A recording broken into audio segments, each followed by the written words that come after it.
पातर पियवा के दालोना मोह जाता सखी। पातर पियवा के दालोना मोह जाता सखी। पातर पियवा के दालोना।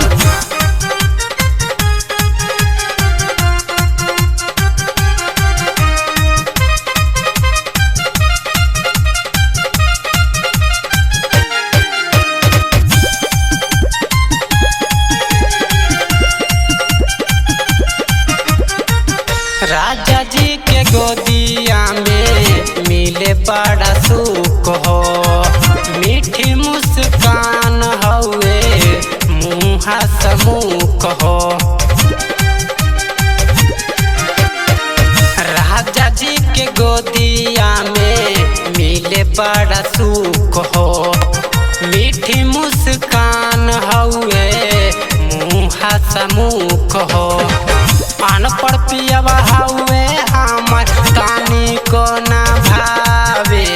पातर पियवा के दालोना मोह जाता सखी। पातर पियवा के दालोना मोह जाता सखी। पातर पियवा के दालोना।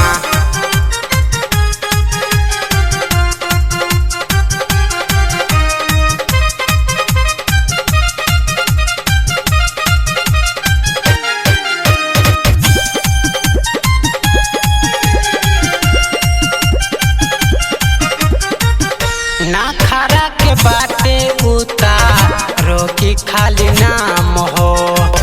निमन बाबलमुआ हमार साजन पियलाल हो।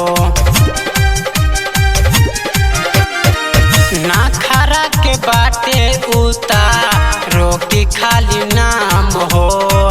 निमन बाबलमुआ हमार साजन पियलाल हो। साहबर मर्द हवे हमर तानी को ना भावे।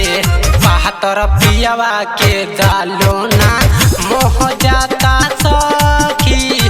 पातर पियवा के